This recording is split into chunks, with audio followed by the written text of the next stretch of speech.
Olá, pessoal, sejam bem-vindos a mais um episódio do Sevocast. Hoje nós temos a honra de estar com o Dr. Jorge Preto, né, que é Head de Ciências de Dados lá da Nestec, CMIO da Nestec, já foi presidente, né, da Sociedade Catarinense de Anestesiologia e professor e também empreendedor. E nós temos o prazer de tê-lo conosco aqui no Sevocast. E vou dar minhas boas-vindas aqui.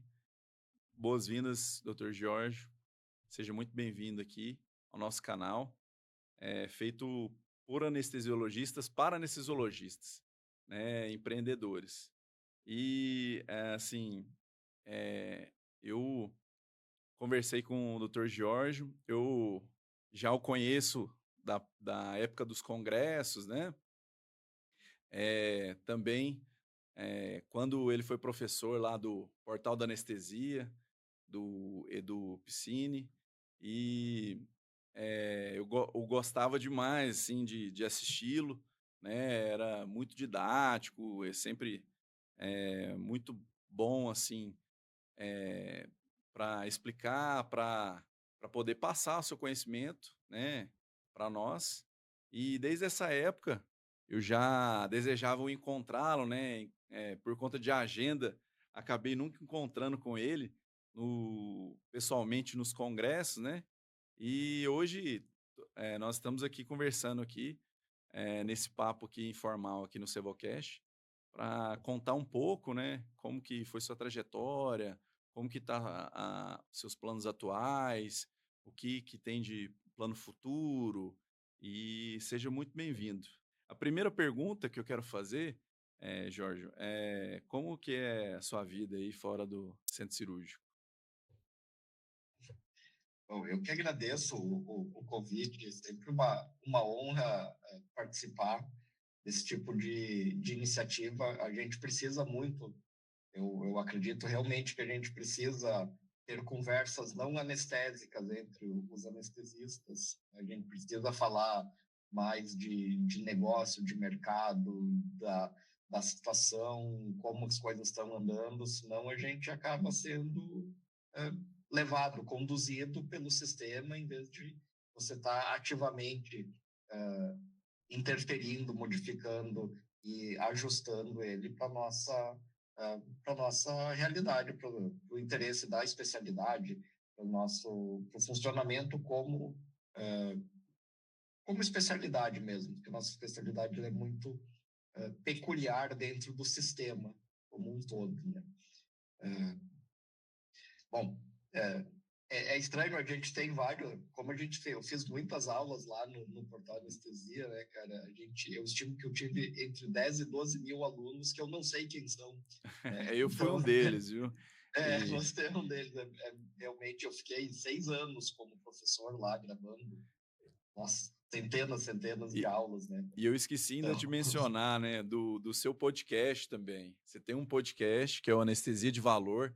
Inclusive, esse nome, cara, eu achei assim, muito legal, assim, na época quando eu estava querendo bolar, igual eu falei, né, eu sou um apaixonado por Napoleão Hill, eu falei, cara, eu tenho que conversar com os caras que estão fazendo da minha área e tal. E aí eu comecei a assistir o seu podcast, e assim, na época, você já tinha lançado, e é uma conversa muito legal com vários profissionais de várias áreas, não só da anestesia, né, como diretor de hospital, empresas, planos, enfermeiras, gente do operacional, de muito técnico e de gestão. Então, assim, eu também sou fã do seu podcast, tá?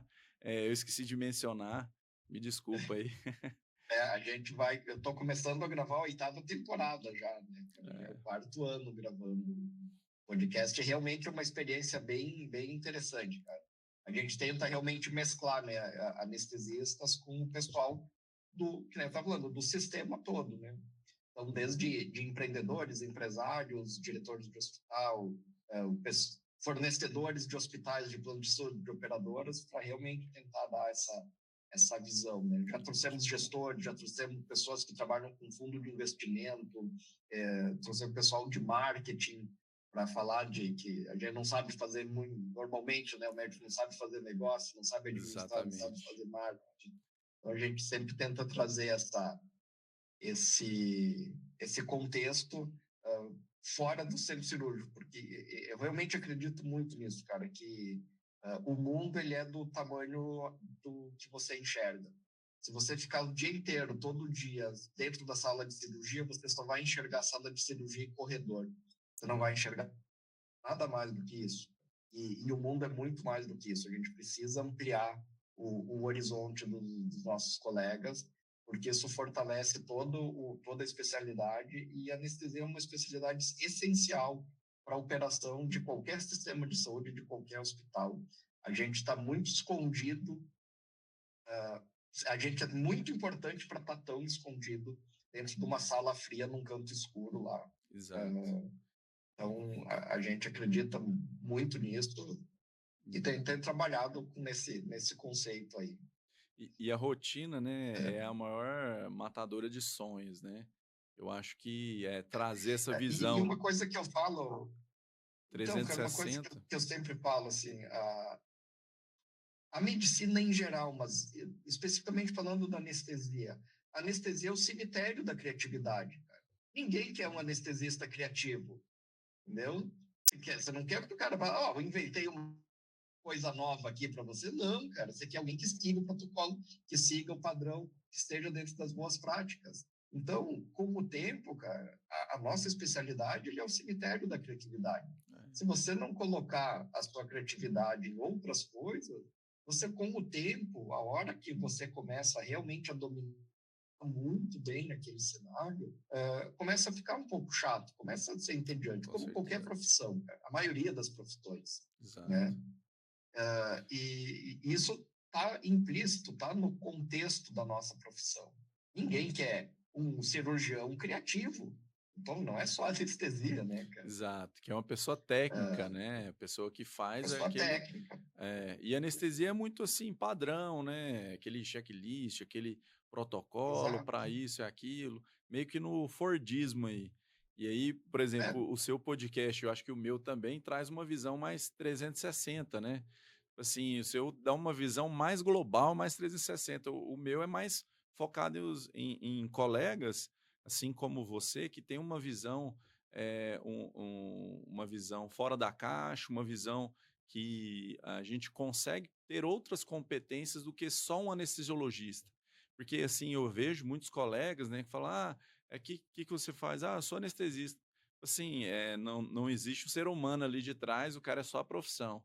A competência dele é só anestesista, né? Exato. Então, isso a longo prazo é muito ruim, porque você fica ali atrasando sonhos, possibilidades e anseios que você pode colocar em prática, né? Dividindo um pouco a sua competência de trabalho, né? E ver que aquilo ali é só o trabalho, cara. No final é trabalho. E você colocar na caixinha diferente, ó, esse aqui é meu trabalho, isso aqui é meu hobby, isso aqui é outra coisa. Eu não sou só aquilo ali, né? Exato. E tem uma armadilha muito grande, né, cara, que eu vejo muita frequência, que para a gente ganhar mais, a gente acaba tendo que trabalhar mais horas, aí você acaba ficando mais horas no centro cirúrgico, e você não tem tempo para fazer essas outras coisas fora, para dar Exato. vazão A corrida para dos criatividade, ratos, né? para hobby, para outras coisas, e aí você fica Ciclo entra vicioso. num ciclo vicioso, cara. Depois de alguns anos você está frustrado porque você não consegue fazer outras coisas, a especialidade não te propicia. Eu falei, sim, cara, fazer anestesia não é o lugar para inventar moda, para ser criativo, Exato. né? Então, se você é um cara muito criativo, muito comunicativo, talvez você tenha que ter outras frentes, mas você vai ter que desenvolver isso, né? Você vai precisar de tempo para estudar, para desenvolver, para você aperfeiçoar outros lados seus que você quer dar vazão. Se você ficar o dia inteiro dentro do centro cirúrgico e depender disso para tocar a sua vida, né, cara? Então, aí você vai entrar num problema que você mesmo cavou um buraco ali, depois você fica em círculos ali dentro, né?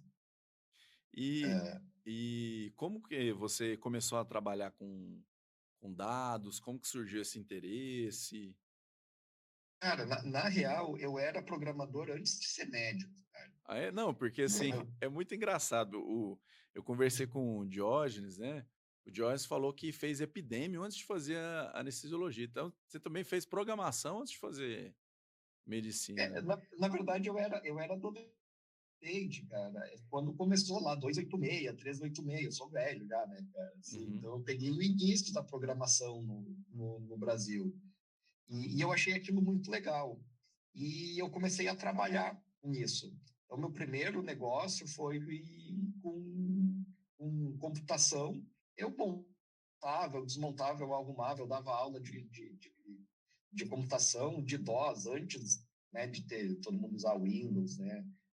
Eu fiz um programinha que eu vendia jogo, e aí as pessoas não conseguiam copiar os meus jogos, porque eu tinha feito um programa que impedia os outros de copiar o jogo que eu copiava para elas. Uai, que legal. É. Eu Você fiquei, montou aquelas eu salinhas fiquei também nos. de para jogar ali CS ou não? Chegou não? Não, mas Que nem, eu sou não dessa tinha época internet também. naquela época, cara. Não tinha internet ainda. A internet veio depois. Essa época se usava as BBS, que foi o primórdio da internet. Uhum. Então, mas daí eu fiquei ali, ó, dos 12 dos 13 anos até os 16, fazendo muita coisa com informática, fazendo meio que de tudo. E eu fiquei na dúvida se eu ia fazer informática ou ia fazer medicina. Porque eu sempre gostei, eu sempre fui um cara muito científico, eu sempre quis ser cientista, né? E aí eu ficava um lado a programação e um lado a ciência, e eu não conseguia juntar essas duas coisas. E aí eu acabei escolhendo fazer medicina, mas Mas esse nunca. entendimento, essa cabeça de programador, ela sempre teve comigo. Então, eu fiz a faculdade com a cabeça de programador. E o raciocínio do médico, ele é totalmente não linear. E Exato. o raciocínio, e a lógica de programação é linear. Uhum. E eu achava que essas coisas não se casavam. E realmente, no início, nos primórdios da computação, era muito difícil casar essas duas coisas. Mas hoje em dia, cara, com o avanço da tecnologia de dados, você começa a conseguir juntar isso. E isso que é a ciência de dados, que é o que eu faço hoje na Nestec.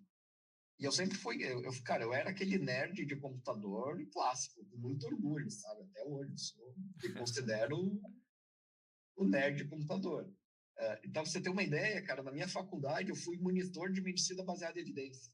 Tinha uma Nossa. monitoria de medicina baseada em evidência. Então eu entrei, aí eu acabei a faculdade e já entrei na residência na sequência. E aí quando eu conheci a anestesia, foi uma coincidência, ninguém entra na faculdade pensando em fazer anestesia, né?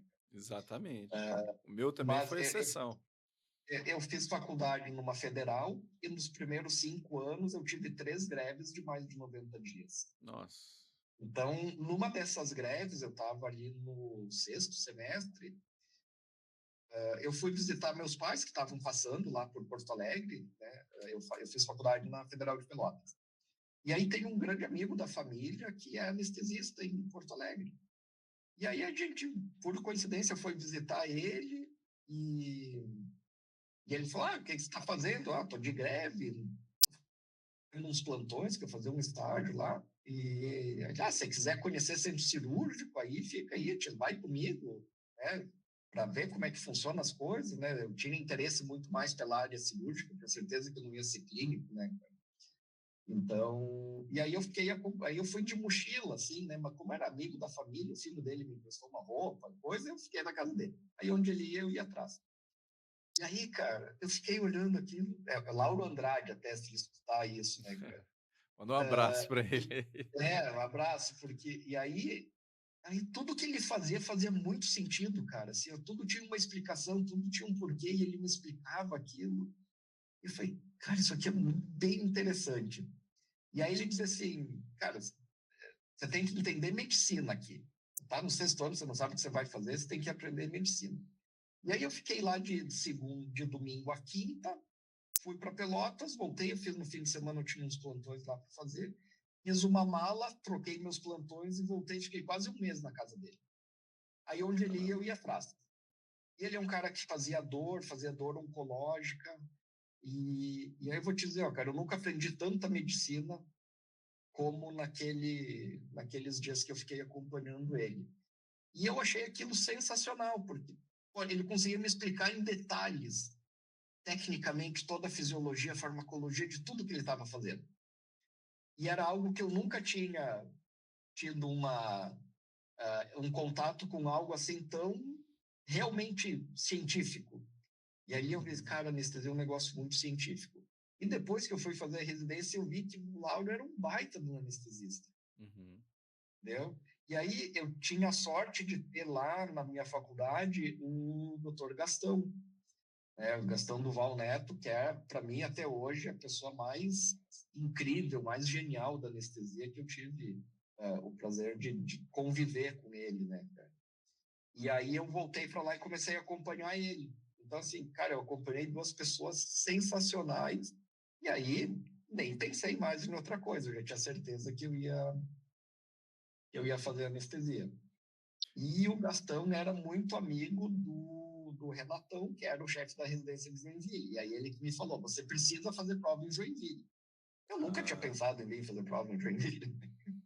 Aquelas coisas da vida, né? Aí eu, vamos fazer prova em Joinville. Aí foi o único lugar que eu passei. Olha só, Aí foi passei. Deus te falando que era aí que você tinha que ficar, né? Isso, são aquelas Ó, coisas assim que não tem uma explicação, assim, né, é, cara, que vão acontecendo. e E aí, e aí, cara, eu vim para cá. E aí, a minha faculdade, ela, assim, ó, ela tem mestrado e doutorado em epidemiologia, em estatística. Então, assim, a gente vive muito trabalho, muita produção científica lá na faculdade. E eu fiz várias coisas, né? Fui monitor de medicina baseada em evidência, imagina, né?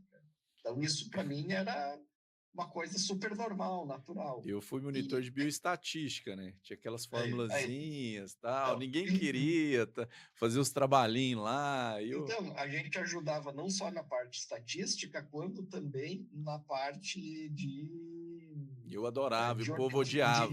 desenho de trabalho, né? Não, já que estou contando história, né, que isso é uma coisa que pouca gente sabe, né? Eu entrei na faculdade em 97. E aí eu trabalhei no Censo 2000. Eu fui recenseador do Censo 2000. Que Fui legal, concursado do IBGE. E legal. aí, cara, eu fiz o recenseamento da área, e aí, aos poucos, eu fui trabalhar na estatística do IBGE, na área de estatística do IBGE do Censo 2000, porque eles precisavam de gente, eu sabia, imagina, eu sabia mexer em Excel, já sabia estatística da faculdade, coisa. Ainda trabalhei uns 3 meses como estatístico do IBGE em 2000. Que legal. E aí eu vim para a faculdade, vim para a residência aqui em Joinville, e aqui é um lugar que é muito de trabalho e pouco científico, do ponto de vista de publicação. A Mais residência não era tecnólogo, né? vinculada à universidade, era uma residência independente, né? Então, isso foi uma coisa que eu estranhei e eu acabei por conta fazendo alguns trabalhos, assim, porque eu queria fazer.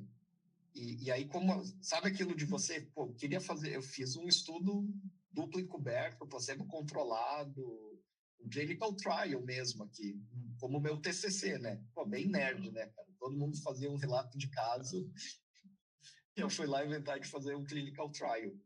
Só que aí, cara, para ver como as coisas elas vão se encaixando, né? Eu pedi ajuda de um professor da UTI aqui, para me ajudar a fazer algumas definições para o meu trabalho, que era um cara que eu sabia que estava fazendo doutorado na USP. Eu falei, cara, vou pedir para ele me dar uma supervisionada. Ele achou meu trabalho legal e coisas, isso foi no meu R2. E aí, no final, no meu R3, aí não ia precisar ficar em Joinville, né? Ficou não sei se eu ia ficar aqui, aí a minha esposa já era concursada aqui, ia ter que ficar, aí eu sei, cara, eu vou para São Paulo fazer um R+ de transplante hepático. E aí, cara, assim, conversando com esse professor da UTI, fui levar um paciente lá, e aí ele me falou, eu falei, vou para São Paulo, né? Vou fazer vou fazer Fellow. um R mais de transplante, um fellow de transplante, uma coisa assim. E aí ele me falou, cara, se você vai para São Paulo, aquele teu trabalho é muito bom. Eu acho que o meu orientador te aceita, se você quiser fazer doutorado. Ah, que legal, é. Aí, assim, pô, aí vale mais a pena ainda, né?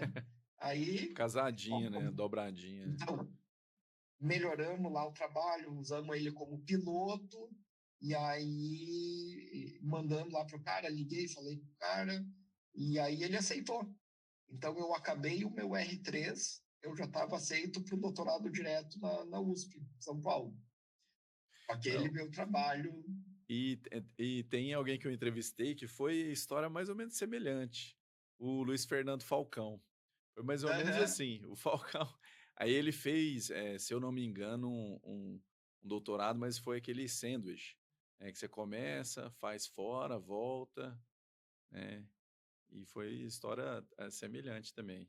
sim, sim, eu já conversei com ele sobre isso, cara. Tem várias semelhanças nisso. E aí, cara, assim, eu já estava tudo certo para eu ir fazer o transplante, fazer o doutorado, e aí eu ia para São Paulo.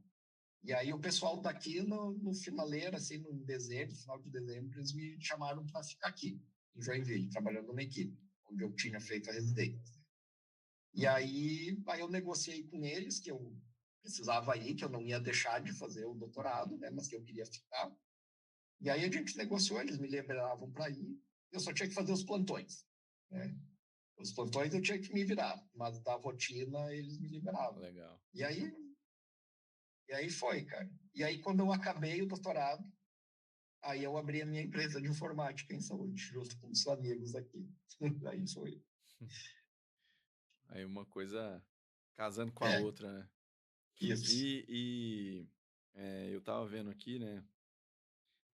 Quando que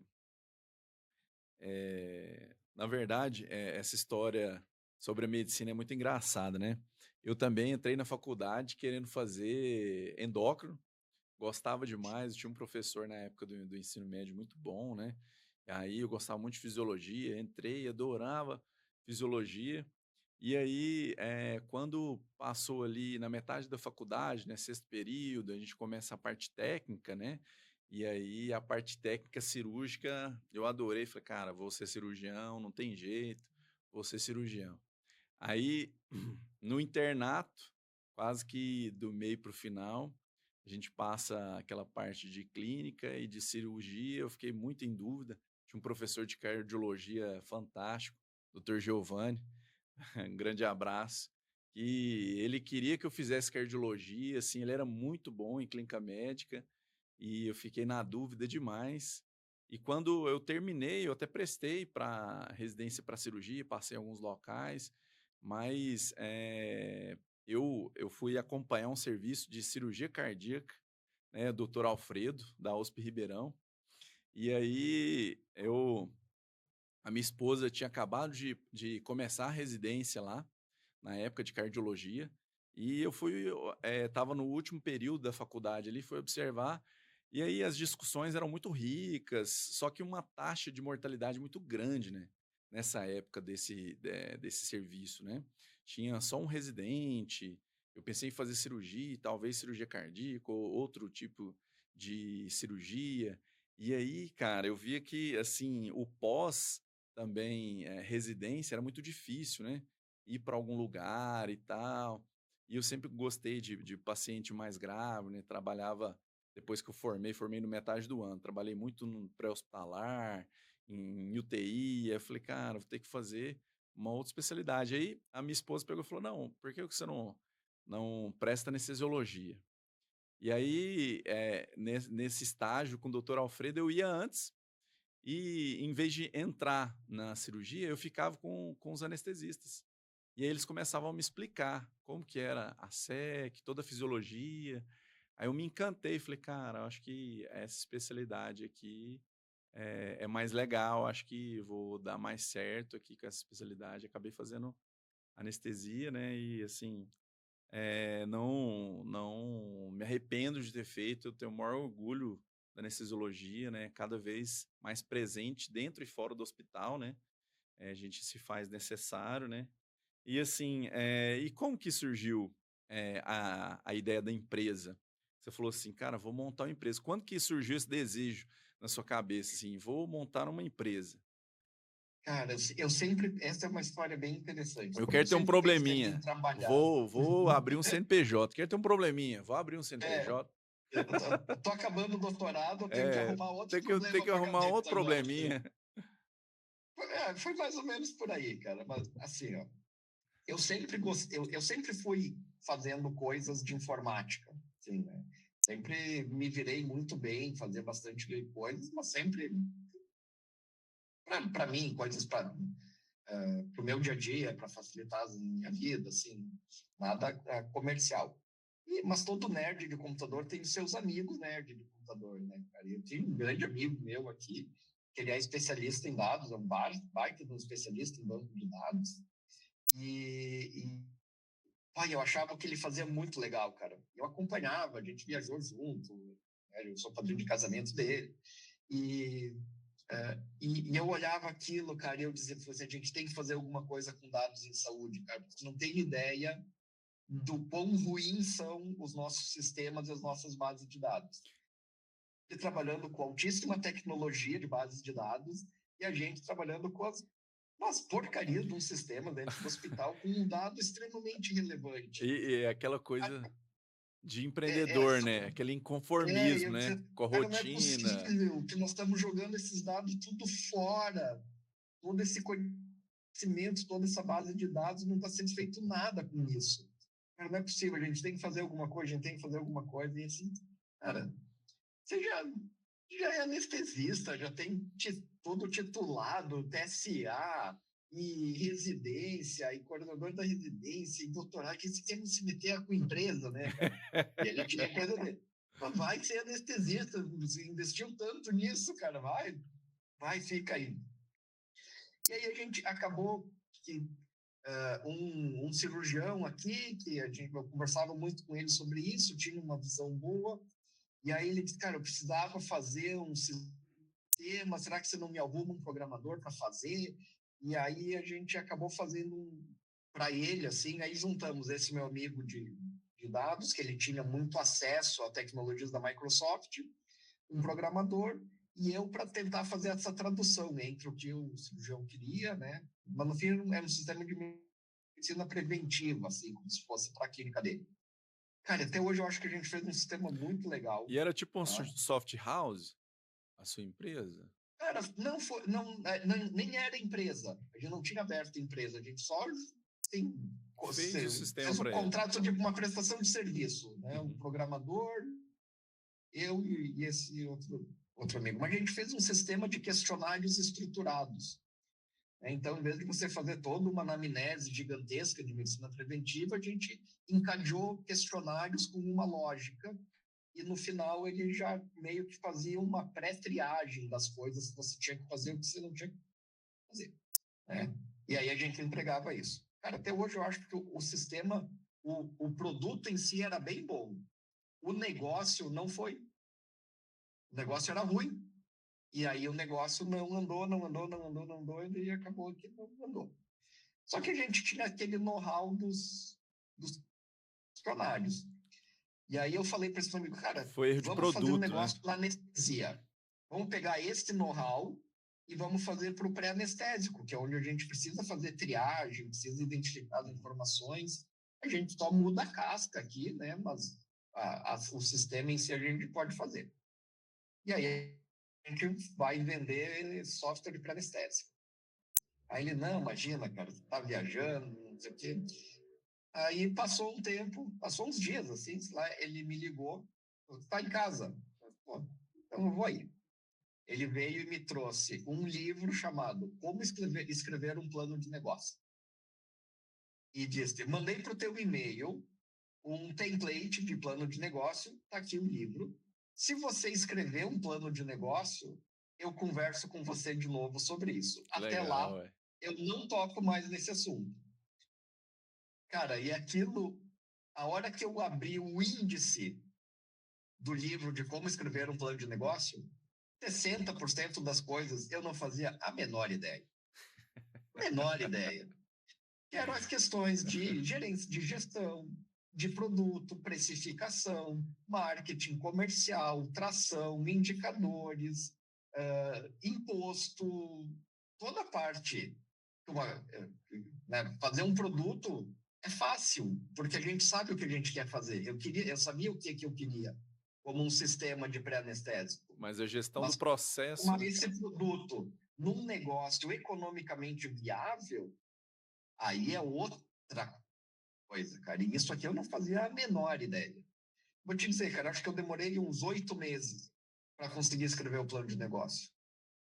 Porque eu comecei a estudar, aí eu li o livro, aí eu ia colocar no papel, não saía, Mas você ainda ou foi rápido, eu viu? escrevia. Eu demorei Hã? 2 anos para fazer o plano de negócio. Então, aí eu escrevi um negócio, aí depois eu lia, eu falei, cara, nem eu me convenço com isso que eu escrevi, quem é que vai me comprar essa ideia, né? Eu sei que mas foi um momento de abrir a mente para negócio, não para o produto. Foi o primeiro, sabe aquele ponto de inflexão, assim, na hora que você muda a cabeça, cara. Esse foi um dos momentos, tá? Legal. E era o lugar onde Isso eu era conseguia dar vazão para a criatividade, e era para a cabeça, 2014. Isso foi em 2014. 2014. E aí, cara, eu escrevi. Aí um dia eu liguei para ele e falei, Rodrigo, tá em casa? Eu falei, tô. Vou aí.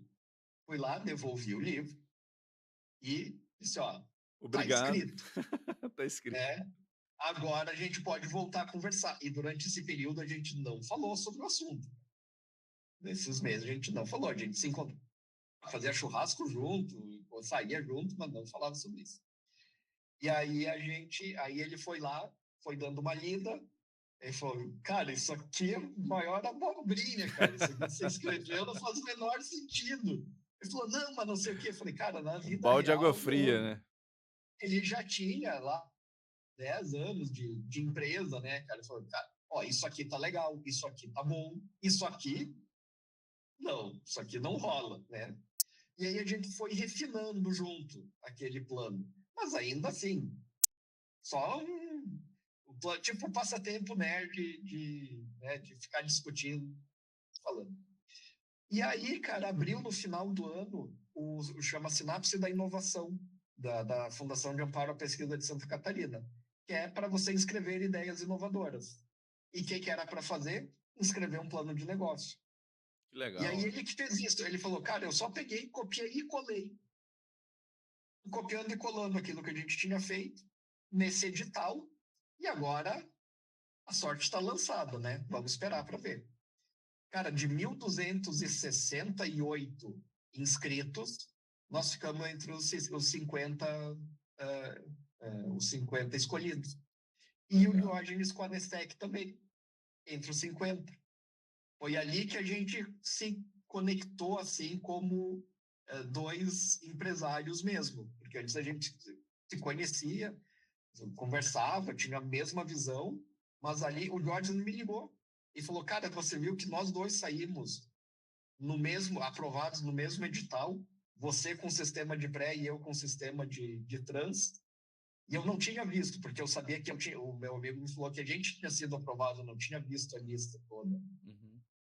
E aí, cara, em dezembro de 2014, eu e o meu sócio fomos lá na casa do Diógenes, lá em Floripa, para a gente começar as duas empresas com um alinhamento. Aí você vê, cara, em 2014, eu fui fazer uma fusão da minha empresa com a Nestec em 2022. Nossa. Então, Uma você vê floresta encantada, né?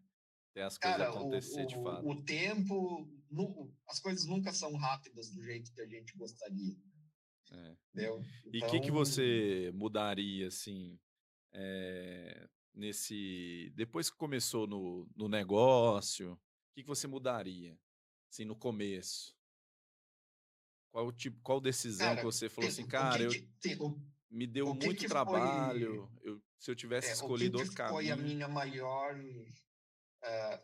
a maior mudança, assim, ó, foi, primeiro, baixa a tua bola, engole o ego, entendeu? Porque, assim, ó, eu sou aqui o anestesista, chefe da residência, com doutorado, TSA, não sei o quê, mas de negócio você não sabe nada. Nada, entendeu? Então, assim, baixa a bola, vai estudar, vai fazer curso, vai falar com as pessoas que já fizeram. E hoje eu vejo que eu fiz pouco isso. Eu devia ter ido muito mais Igual atrás eu tô disso fazendo, antes de né? começar. Igual você está fazendo, cara. Exatamente. Isso aqui, na verdade, é um Sabe? exercício, né? Também. É igual apresentar trabalho, né? Quem apresenta o trabalho é que, na verdade, ganha conhecimento, né? Você se prepara, Exatamente, faz cara. todo. É exatamente isso. Então, assim, o que que eu teria feito? Eu teria participado mais de eventos de inovação, de empreendedorismo, de gestão, teria estudado mais gestão, teria me preparado mais para isso, porque o mercado é muito cruel, cara. O mercado Demais. o mercado é Canibal. selvagem, cara, selvagem. É. E o que é o normal? Você começa oferecendo para as pessoas que estão dentro do teu network. Como eu já tinha feito muita coisa, eu já dava muita aula, já participava de congresso, eu estava na diretoria da Sociedade Catarinense, então o meu network era muito bom. Então eu consegui que as pessoas parassem um pouco de tempo para me ouvir. Isso E aí. aí entra segundo problema que eu tive, tá? Eu não sabia vender nada. Eu Exato. não tinha técnica de venda nenhuma. Eu não tinha script de venda, eu nem sabia o que era um script de venda, um perfil de cliente ideal, E uma você não, persona, não sabia nada disso. você não vende, você não tem receita, você não paga as contas e Exato, e a se coisa você não não, vende, você não tem não funciona. receita. E, e a gente conseguiu um cliente até rápido, começou a ter alguns clientes rapidamente, mas isso nem não pagava o custo da empresa. E aí a gente ficou injetando um pouco de dinheiro ainda na empresa. E isso é normal, cara. A gente passou anos sem tirar R$ 1 Por um bom da empresa. tempo, né, Eu lembro injetando a grana. 4, 5 anos sem ganhar R$ 1, cara. É, Sem tirar R$ 1. A gente acaba reinvestindo na empresa. E a gente conseguiu. Bom, e realmente, cara, nosso sistema era muito legal, era muito bom. Tanto que a gente fez uma parceria com a SBA, era o nosso sistema off-label, que era o sistema que a SBA ofereceu para os seus associados por um tempo. Então, foi um negócio que foi bem interessante. Então, realmente, cara, o nosso sistema era bom, era funcional, era ágil, ele funcionava utilizando todos os conceitos. Só que, cara, o mercado de pré-anestésico ele é restrito. muito. E aí você chega num grande hospital, os grandes players, eles já resolvem isso de alguma maneira. Então, assim, aqui eles nos obrigam a usar esse sistema. Todo mundo odeia, mas o hospital obriga. Ou o plano obriga a usar Exato. esse, porque é o que é da operadora. Senão não fatura, não tem Não como. fatura, aí começou assim, cara, se você não mandar direto para o faturamento, não faz sentido, eu não vou trocar por um sistema que não fatura. Se não integrar com o TASI, com o MV, eu não consigo pôr aqui no hospital. Então, eu fiquei por muito tempo assim, com pequenos clientes, não tinha grandes clientes, porque tinham outras complexidades de mercado, principalmente faturamento e integração. E o que você observa, assim, na tendência da anestesiologia nos próximos anos, assim? Eu acho que, assim, a minha opinião, né, dessa pergunta, eu acho que todo mundo tem que dominar IA, independente de qual área, porque tudo vai estar ligado com algum tipo de IA, para te dar soluções bobas, né? Eu não sei se você acha, o que você acha sobre isso, sim? Cara, como um bom nerd de computador, quando começou a IA, eu mergulhei de cabeça na IA, entendeu? Tanto que eu sei criar agentes de IA. Eu consigo fazer, tem plataformas low code Uhum. de IA que você não precisa programar a IA, você gerencia as As conexões, conexões, né? que são os agentes de IA, que hoje, se você vê, todo mundo virou especialista em IA, né? Todo mundo vende agente de IA, cara, um agente de IA você cria ele em 5 a 10 minutos. Uhum. E daí você põe uma casca na frente e diz que é um sistema diferente, mas na verdade você está conectando com o Anthropic, com o ChatGPT, então Exato. né? Você está só fazendo uma casca em cima. A plataforma de pesquisa é a Sinceramente, mesma, né? Você só muda a é, maneira de fazer as perguntas, né? Os prompts. exato. Então, assim, eu fui estudar IA, a gente na Nestec, aí agora eu já estou coordenando o time de ciência de dados da Nestec, a gente trabalhou com machine learning, fez várias coisas com machine learning antes da IA, né? Na real, das LLMs, né? Que são os Large Language Olha. Models. Que, na verdade, assim, o termo inteligente, isso pode ser polêmico, tá, cara? Mas, assim, o termo inteligência, eu acho que ele é uma grande jogada de marketing, tá? Porque se você disser que você está disponibilizando um grande modelo de linguagem, ninguém compra. Mas se você disser que você está vendendo uma inteligência artificial, todo mundo se interessa. Inclusive, teve um artigo publicado pelo pessoal da Apple, que chama The Illusion of Thinking. Se os ouvintes tiverem a curiosidade, vocês podem ver que existe uma série de questões sobre o que é um modelo de linguagem, o que é uma inteligência que entende e realmente sabe o que está falando. Entendeu? Na verdade, hoje as LLMs, elas conseguem de uma maneira muito rápida e ágil achar uma informação em algum lugar que esteja relacionada muito provavelmente com o que você está perguntando. Tá? Ele é um modelo probabilístico. Ele não sabe se aquilo está certo ou está errado. Por uma série de análises, ele chega à conclusão que aquilo é o mais provável. E o modelo de linguagem converte aquilo em linguagem natural. Eu já estava trabalhando com machine learning, deep learning, redes neurais na Nestec, com o time de ciência de dados, antes da popularização das LLMs. Né? Eu tenho um chat inteligente da minha empresa, né? A gente criou, né? Eu tenho uma empresa de pediatria, né? Um home care, né, junto com a minha esposa, que é minha sócia. E aí a gente criou um chat inteligente lá e foi dessa maneira que você falou mesmo. E assim, eu fiz um no Manus. Eu fiz tira foto do formulário e traduz ele, né, de maneira mais simples para eu poder organizar e entregar para a instituição hospitalar, porque eu não preciso ficar toda vez ficar colocando aquelas informações ali que vão ser perdidas, aqueles dados. Eu simplesmente Sim. escaneio aquilo ali e aí ele formula da maneira que fica legal e eu entrego para o hospital. Fiz no Manus, Sim. fazendo assim, de brincadeira, assim, ó, e se eu melhorar isso, se eu melhorar isso. Então, para esse tipo de coisa, cara, funciona muito bem. Tem várias funções que ele é muito bom, entendeu? Só que eu fiz 5 agentes de IaaS diferentes e que de 1 a 3% das vezes ele inventava uma resposta. Mesmo com engenharia de prompt, mesmo com orientação, com as boas práticas, coisas. Então, assim, se você for programar realmente para o código da IA, você consegue limitar muito mais isso.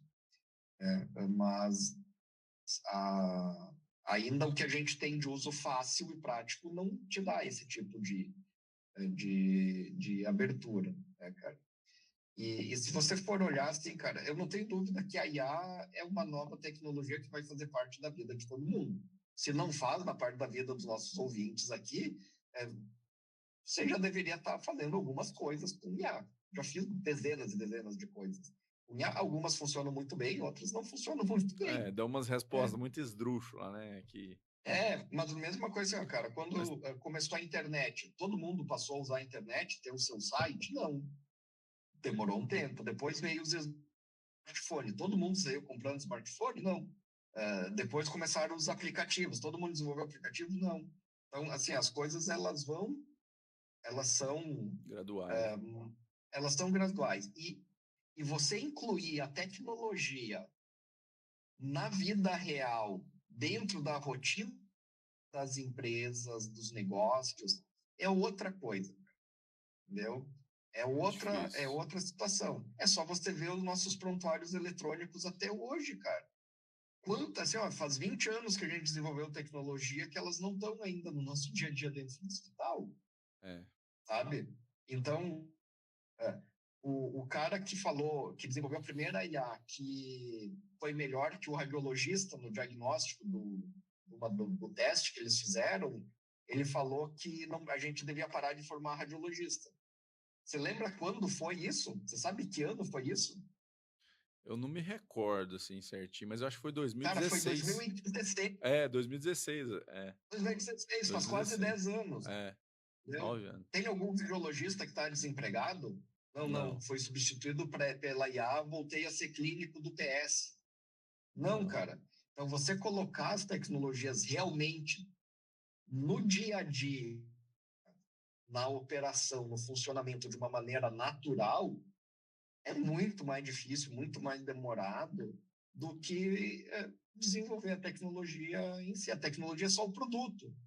Tá, mas o negócio, como que vai entrar no nosso dia a dia? Onde vai estar no centro cirúrgico? Quem, sabe, quem vai inserir as informações? Ela vai ler o quê para te dizer o quê? Sabe? Qual vai ser o sistema? Ela vai estar no monitor? Ela vai estar no aparelho de anestesia? Ela vai estar no prontuário eletrônico? São muitas variáveis, Vai né? ter uma em cada Pra um ficar. e eles vão falar entre si, vão decidir coisas. A hora que você pensa como que isso vai entrar na nossa rotina de trabalho, abre assim, uma série de complexidades que vão ser resolvidas com o tempo, vai demorar muito mais do que o pessoal do apocalíptico está falando, né? Uhum. Ainda mais em coisas de alta complexidade como a gente faz. Mas para o dia a dia, cara, eu não tenho dúvida nenhuma que tem, sei lá, dezenas e dezenas de coisas que dá para você fazer com IA, né, de uma maneira muito mais rápida.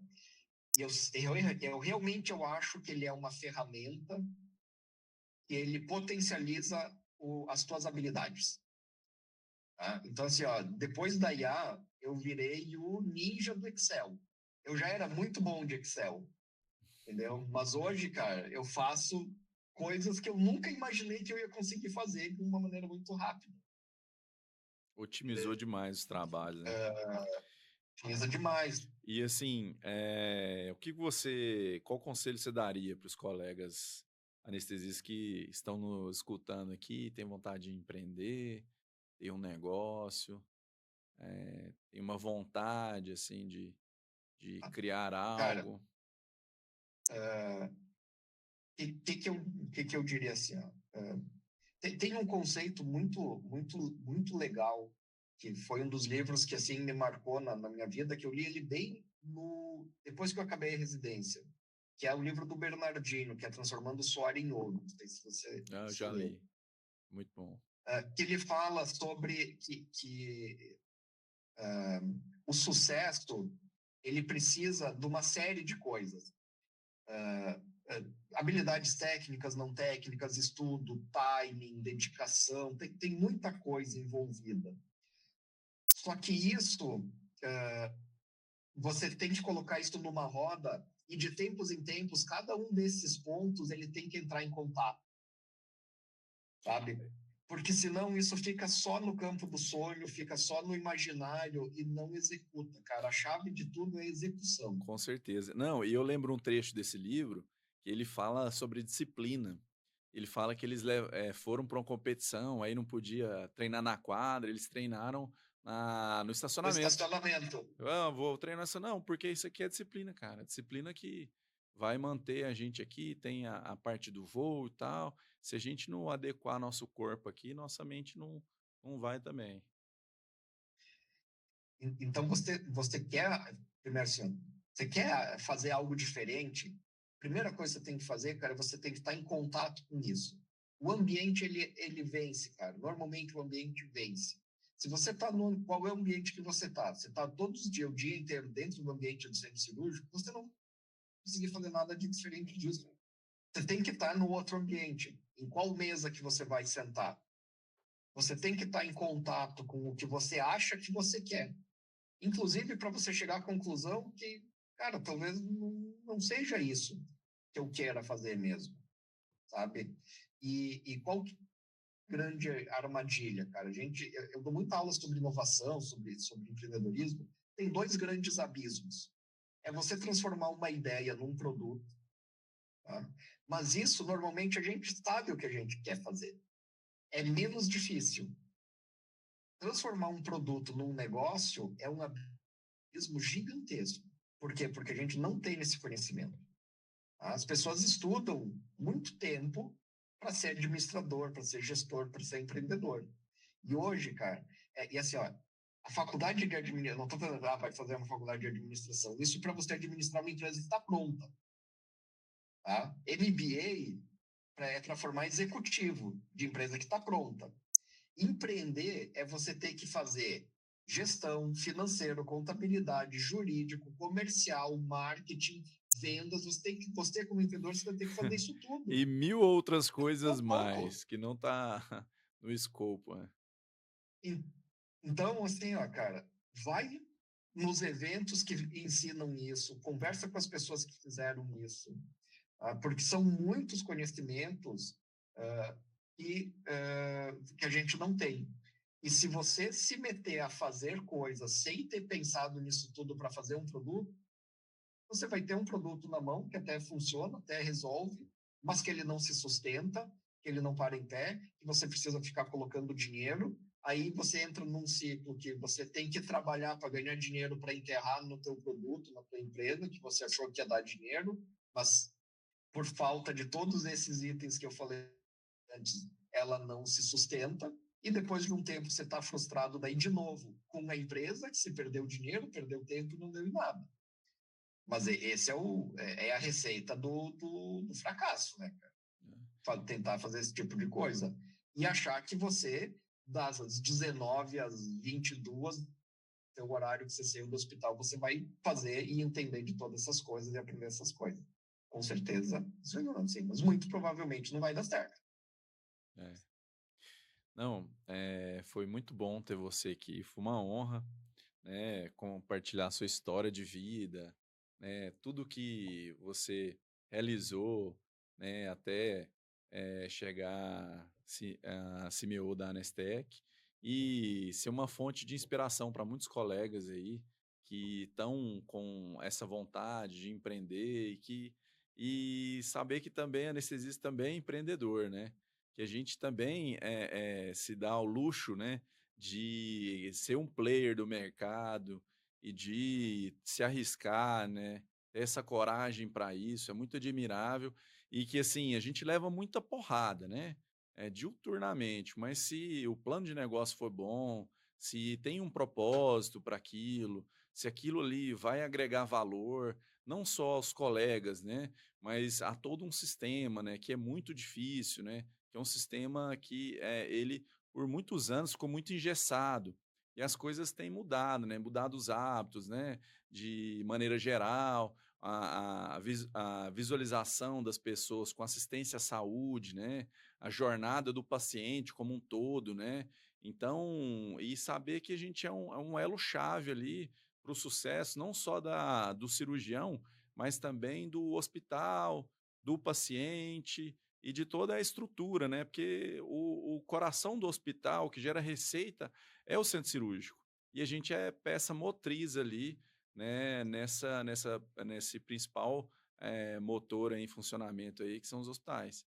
E que se o colega está ali ainda, eh, no operacional, fazendo muito e querendo fazer alguma coisa, é igual você falou, né, tem que se dedicar com tempo, com conhecimento, fazer as coisas com calma e, assim, que o sucesso é, assim, acredito eu, que é um conjunto de fatores, né, igual você falou, e ele vem ao longo de muito esforço, né, 99% transpiração e 1%, né, sorte, né. Então, é isso. Eu gostaria que você, falasse dos seus, canais, né, de comunicação aí, redes sociais, e também do seu podcast e dos próximos projetos que você tem, né, que em breve, estará, em prática aí, o que você visualiza fazer daqui a um tempo, fica à vontade aí, Tá? tá. Bom, o meu Instagram é Jorge Preto, com dois T's, é bem fácil de me achar. Meu LinkedIn também, Jorge Preto, Jorge Preto PhD, cai direto no meu, tem outros Jorge Preto no LinkedIn. Eu tenho um canal do YouTube também, chama Site Jorge Preto, onde eu coloquei algumas aulas que eu dava em congresso, então tem algumas aulas lá. Também, se alguém quiser dar uma olhada, principalmente as aulas de anestesia multimodal, foi um tema que eu dei muita aula sobre isso, tem umas aulas bem interessantes lá. Cara, de projetos, assim, hoje eu trabalho com ciência de dados na Nestec. A gente tem hoje uma base de dados de quase 5 milhões de anestesias estruturadas, organizadas, tabuladas.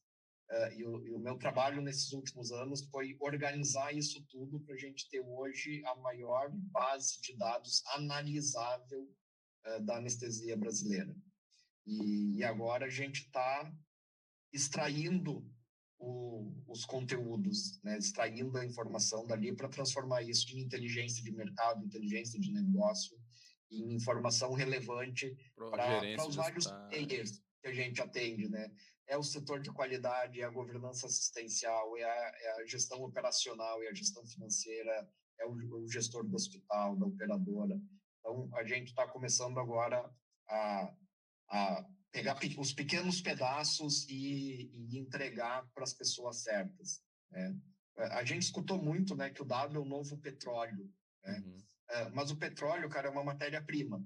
O petróleo ele tem que ser extraído, refinado, transportado e tá lá na bomba para você chegar com o teu carro do lado da bomba certa e pegar o combustível que você precisa. O dado é a mesma coisa. Você dizer assim, eu tenho um monte de dado. Tá, mas dado matéria-prima bruta, não serve para nada. Entendeu? Se eu te der um barril de petróleo, você vai fazer o que com ele? Vai fazer nada. Tem que refinar. Entendeu? O dado é a mesma coisa, ele tem que ser extraído, limpo, refinado, organizado, tabulado, pautado. E dar uma aplicação para ele. Empacotado de um jeito. Esse dado aqui, esse pacote aqui é o pacote da acreditação. Você entrega para o pessoal da acreditação. Esse aqui é o pacote da CCIH. Esse aqui é para o gestor operacional do serviço público. Esse outro pacote é para o CEO da empresa. Do hospital. E tudo, né? Entendeu? É isso. Você tem que olhar o dado como matéria-prima.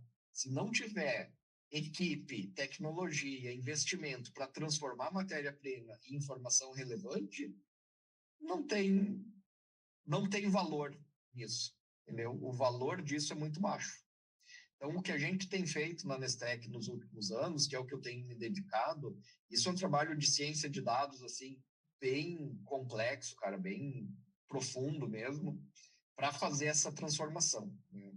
O Observatório da Anestesia de Valor, que a gente publicou em abril, já tem 70 e tantas páginas de análises do ano anterior, junto já com colaboração de outras empresas, trazendo um panorama assim, sensacional da anestesia. E agora a gente está colocando a IA em cima disso para, através do que já estava bem organizado, pautado, para a gente começar a distribuir os pacotes de maneira mais fácil e certeira através da IA. Esse é o projeto que a gente está, que eu estou me dedicando agora. Em breve a gente já deve ter bons resultados aí para o pessoal. Se alguém quiser entrar em contato comigo, cara, no meu Instagram tem o Linktree lá, tem vários contatos, tem e-mail, tem várias formas de me contatar. E o podcast Anestesia de Valor deve sair a partir de outubro, deve começar a ser divulgado. E vão ser quantos episódios? Dá um spoiler para nós aqui. Você está na 8ª temporada, eu estou na primeira aqui. São de 8 a 10 episódios, cara, por temporada. Legal. Cada semestre são de 8 a 10 episódios. Show. E muito obrigado, viu? Foi... Cara, muito obrigado. Espero que o pessoal que escutou aí até o final tenha gostado também. Foi muito enriquecedor. Obrigado pela oportunidade de contar um pouco de história e conversar com os colegas. Que isso, foi muito enriquecedor, assim, são experiências genuínas de quem fez, né, e faz, né, que, assim, a gente vive uma era digital, né, que, assim, são muitas informações, muitos dados, e são muitos dados viciados, né? Informações muitas vezes não acuradas, né? Que se a pessoa não tiver um filtro ali para poder conseguir planejar e colocar os seus objetivos, seus propósitos em execução, se ilude muito e bate muito cabeça, né? Eu acho que é o que a gente faz aqui, a gente convida sempre colegas, né, que estão fazendo muito, não só pela anestesiologia, mas empreendendo, né, e se tendo essa coragem de sair, né, ali das salas cirúrgicas frias, escuras, e se arriscar aí nos holofotes, não só das suas empresas, né, como da vida ali, sair um pouco ali da segurança, né, do centro cirúrgico, que dá uma certa segurança para nós, e que o mercado, igual a gente já havia comentado, né, ele é muito canibal, né, e não é para amador, cara. Se você não tiver ali alinhado com tudo que você está fazendo, você vai ser engolido.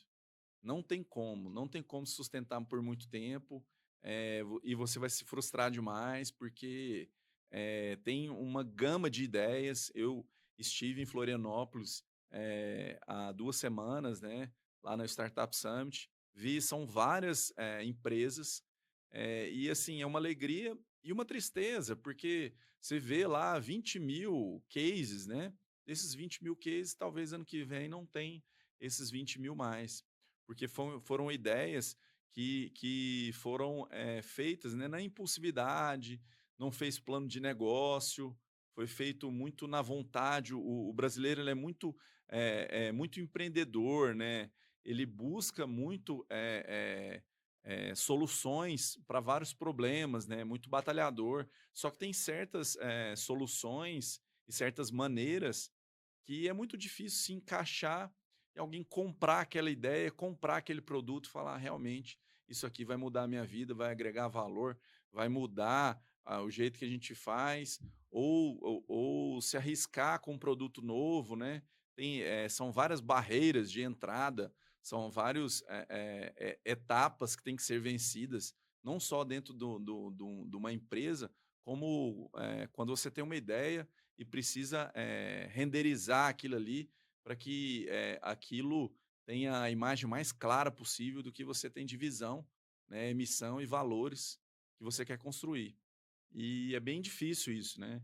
É só algumas pessoas muito determinadas e que têm muito foco e que se concentra muito naquilo que realmente dá certo. Igual a empresa de vocês, eu fico muito feliz de sempre estar com vocês da Nestec, não só com você hoje, como eu estive também com o Diógenes. E assim, a gente sente orgulho, né? Não só da empresa que vocês construíram, mas também da especialidade ter sido lembrada, e também modificando a rotina dos nossos colegas e a rotina dos hospitais, e como o gerenciamento dos hospitais, como que pode fazer um sistema de saúde melhor, né? Otimizar processos, otimizar salas cirúrgicas, otimizar a equipe, né? Não é só sobre melhorar a questão salarial ou de ativos, é como melhorar, como ser saudável aquele trabalho e agregar valor à instituição. E falar assim: ó, a gente está fazendo as metas, cumprindo as metas, que nós mudamos todos esses processos, e tá uma decisão muito alinhada com o que a gente faz, com a governança do hospital, os administradores e o CEO do hospital, para fazer com que a nossa área esteja sempre em avanço, assim como outras áreas do hospital, e os hospitais sempre avançando nos processos, no gerenciamento, e também em nós lá do operacional, né, fazendo com que nosso trabalho seja feito da melhor maneira possível, e isso ocasiona no final uma qualidade, né, do atendimento, não só pro médico, cirurgião ali, assistente, como também pro final da linha ali, que é o paciente, né, que é o cuidado com o paciente, entendendo toda a jornada dele ali dentro do hospital, e às vezes fazendo uma consulta pré-anestésica, né, a gente consegue economizar muito mais do que uma internação muitas vezes boba, que aí tem que suspender uma cirurgia por um fator ali, né, que era primordial, que deveria ter sido verificado, e esse dado se perdeu, e só no momento ímpar que o paciente vai operar que alguém se dá conta disso, geralmente é o anestesiologista, tá ali no final, e a gente fica igual o bombeiro, né, apagando fogo de coisas que são erros de processos, né, e que tem a melhorar muito, e que melhora muito a prestação de serviços, os hospitais, consequentemente, o atendimento e o tratamento dos pacientes. É isso aí, cara. A, a gente tem que mostrar a nossa importância, entendeu? A gente é uma especialidade muito fundamental em todo o sistema para tá escondido, tomando forrada, sem mostrar o valor, cara. E não adianta bravata. Tá? Hoje em dia, mostrar valor é mostrar dado. Não tem. Isso, resultado. É isso aí. Mostrar resultado. Muito obrigado. Fico muito feliz com sua participação. Um grande abraço. Obrigado. Até. Valeu. Até.